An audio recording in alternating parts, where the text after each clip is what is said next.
Assalamualaikum warahmatullahi wabarakatuh. Perkenalkan, nama saya Soleha, saya dari kelas Biologi 1A, nomor absen 03.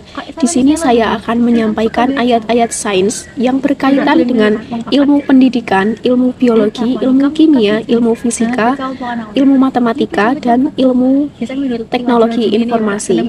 Baik, pertama saya akan menyampaikan ayat-ayat yang terkait dengan pendidikan, yaitu yang terdapat dalam Quran Surat Al-Maidah ayat 67 yang berbunyi, A'udzubillahi minasyaitonirrajim, Bismillahirrahmanirrahim.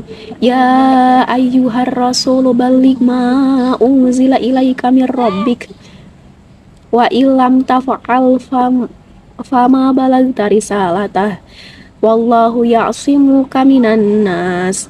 Innallaha la yahdil qaumal kafirin, yang mempunyai arti, hai Rasul, sampaikanlah apa yang diturunkan kepadamu dari Rabb-mu, dan jika tidak kamu kerjakan apa yang diperintahkan itu, berarti kamu tidak menyampaikan amanatnya.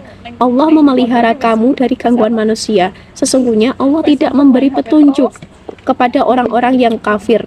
Dan saya mengambil tafsir dari Al-Quran Al-Aisar Jilid 2, yaitu dari penulis Syekh Abu Bakar Jabil Al-Jazairi, yang mempunyai tafsir, yaitu pada ayat tersebut Allah memanggil Rasulnya dengan sebuah penghargaan dengan firman-Nya, hai Rasul, Allah yang Maha Mulia memerintahkan Nabi Muhammad SAW agar menyampaikan apa yang diwahyukan kepadanya, yang terdiri dari akidah, syariat, dan hukum. Maka Dia pun berfirman, hai Rasul, sampaikan apa yang diturunkan kepadamu dari Rabb-mu, karena jika tidak kamu kerjakan apa yang diperintahkan itu, maksudnya jika engkau lalai dalam suatu hal pun, maka berarti engkau belum menyampaikannya. Allah memelihara kamu dari gangguan manusia, maksudnya Dia menjagamu dari suatu musibah yang direncanakan oleh mereka atasmu. Oleh karena itu, tidak ada uzur atau alasan bagimu untuk meninggalkan tugas menyampaikan suatu masalah dari risalah yang engkau bawa, baik itu yang berkaitan dengan kitab atau dengan selain mereka. Oleh karena itu, Rasulullah SAW tidak menyembunyikan sedikit pun dari apa yang telah diperintahkan untuk disampaikan. Dan kemudian kontekstualisasi atau nilai-nilai yang terkandung dengan ayat tersebut dengan fenomena pendidikan pada masa sekarang ini, yaitu implementasi metode tabligh dalam konteks pendidikan, diantaranya adalah bahwa guru harus menyampaikan ilmunya kepada siswa sesuai dengan kadar kemampuannya. Tidak boleh ada materi-materi yang seharusnya disampaikan tetapi tidak disampaikan. Baik, yang kedua saya akan menjelaskan ayat Al-Quran yang terkait dengan ilmu biologi, yaitu saya ambil dari Quran Surat Al-Fatir ayat 11 yang berbunyi, A'udzubillahi minasyaitonirrajim, Bismillahirrahmanirrahim. Wallahu khalaqakum min turabin summa min nutfatin summa ja'alakum azwaja wa ma tahmil min ansa wa la tad'u illa bi'ilmih wa ma yu'ammiru min mu'ammari wa la yunqasu min umrihi illa fi kitab inna dzalika 'alallahi yasir.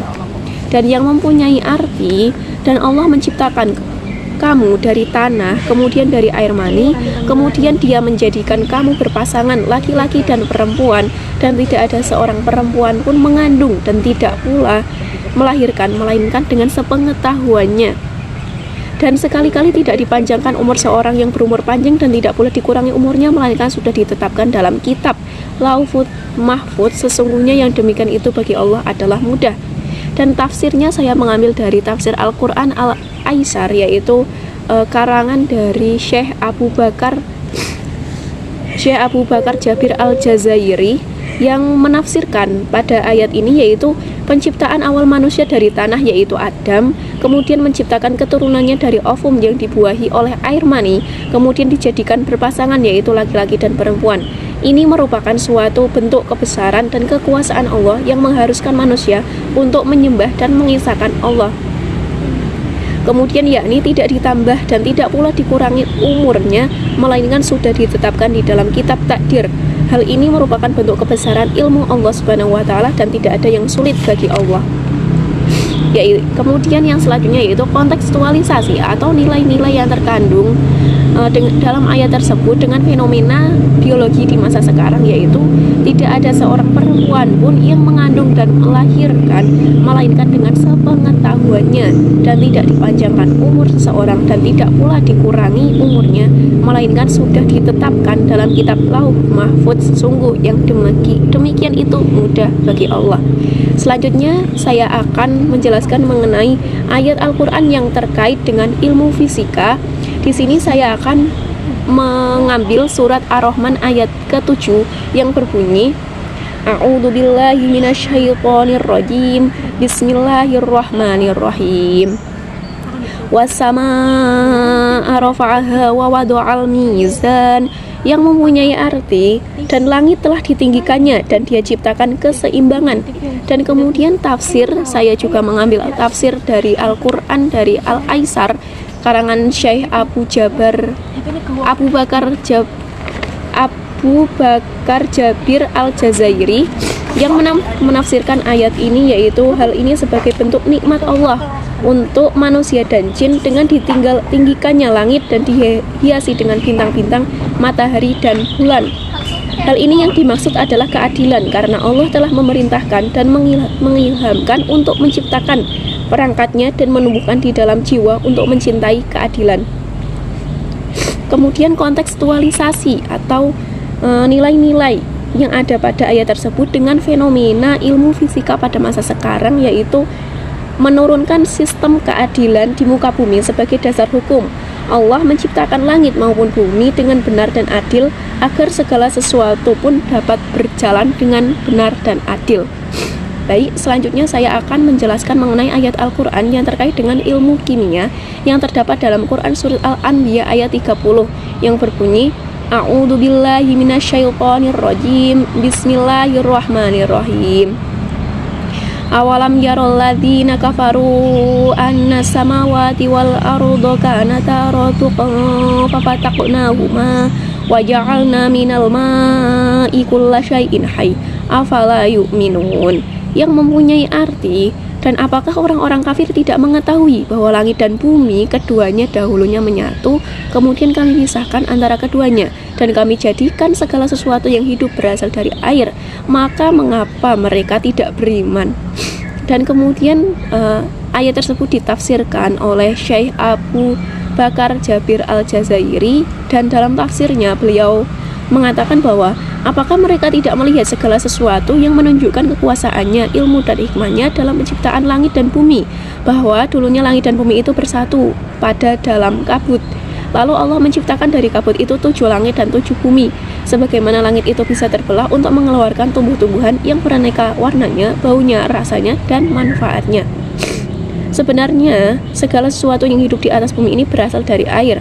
Berarti bukankah selama ini semua ini menunjukkan keberadaan Allah yang mewajibkan manusia untuk menyembah dan mentauhidkannya?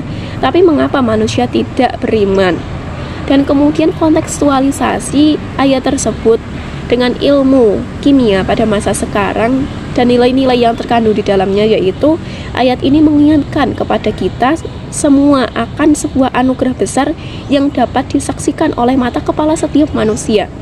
Anugerah ini dijadikan pengingat bagi segenap manusia yang belum beriman kepada Allah agar segera masuk ke dalam agama Islam setelah mereka melihat besarnya anugerah Allah yang satu ini.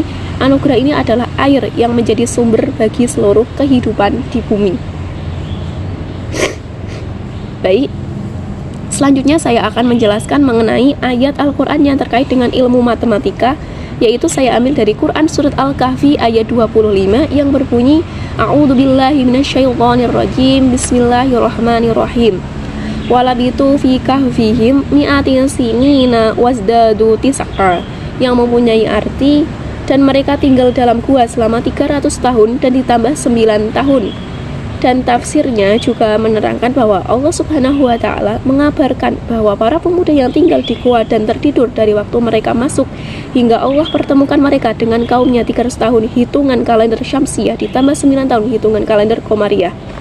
Kemudian kontekstualisasi ayat tersebut dan nilai-nilai yang berkaitan dengan fenomena ilmu matematika yang terjadi pada masa sekarang ini, yaitu dalam surat Al-Kahfi ayat 25 diinformasikan berapa lama Ashabul Kahfi tinggal di gua.